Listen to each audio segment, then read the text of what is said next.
ओम श्री गणेशाय नमः। ओम श्री परमात्मने नमः।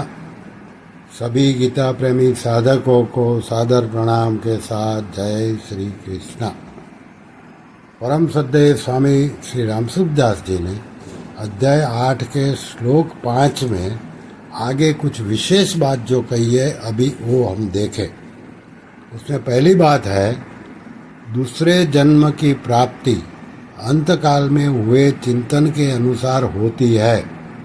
जिसका जैसा स्वभाव होता है, अंतकाल में उसे प्रायः वैसा ही चिंतन होता है। जैसे जिसका कुत्ते पालन का स्वभाव होता है, अंतकाल में उसे कुत्ते का चिंतन होता है।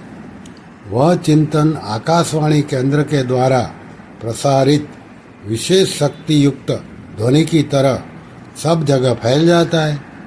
जैसे आकाशवाणी केंद्र के द्वारा प्रसारित ध्वनि रेडियो के द्वारा किसी विशेष नंबर पर पकड़ में आ जाती है, ऐसे ही अंतकालीन कुत्ते का चिंतन संबंधित कुत्ते के द्वारा, जिसके साथ कोई ऋणानुबंध अथवा कर्मों आदि का कोई न कोई संबंध है, पकड़ में आ जाता है।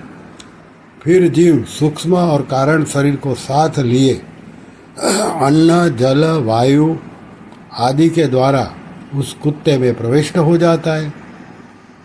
फिर कुतिया में प्रविष्ट होकर गर्भ बन जाता है और निश्चित समय पर कुत्ते के शरीर से जन्म लेता है।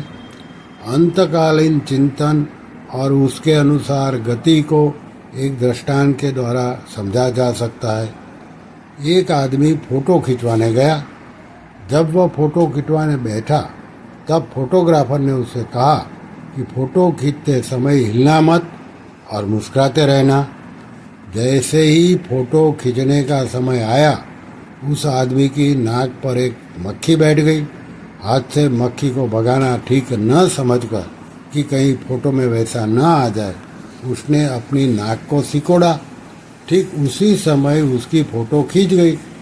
उस आदमी ने फोटोग्राफर से फोटो मांगी, तो उसने कहा कि अभी फोटो को प्रत्यक्ष रूप में आने में कुछ समय लगेगा, आप अमुक दिन फोटो ले जाना।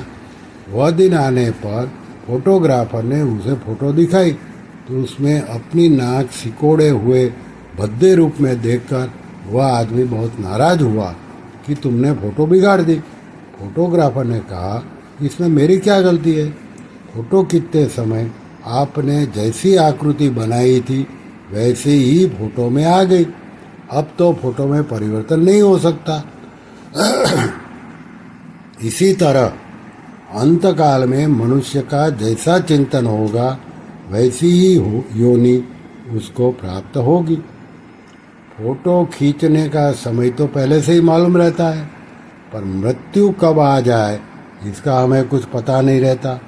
इसलिए अपने स्वभाव चिंतन को निर्मल बनाए रखते हुए हर समय सावधान रहना चाहिए और भगवान का नित्य निरंतर स्मरण करते रहना चाहिए।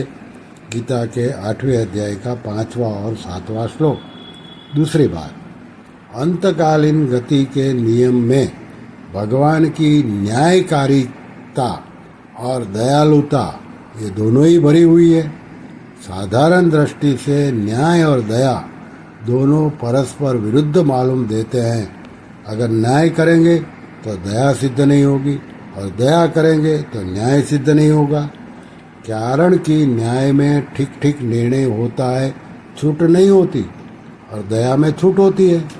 परंतु वास्तव में यह विरोध सामान्य और क्रूर पुरुष के बनाए हुए न्याय में ही आ सकता है, भगवान के बनाए हुए न्याय में नहीं।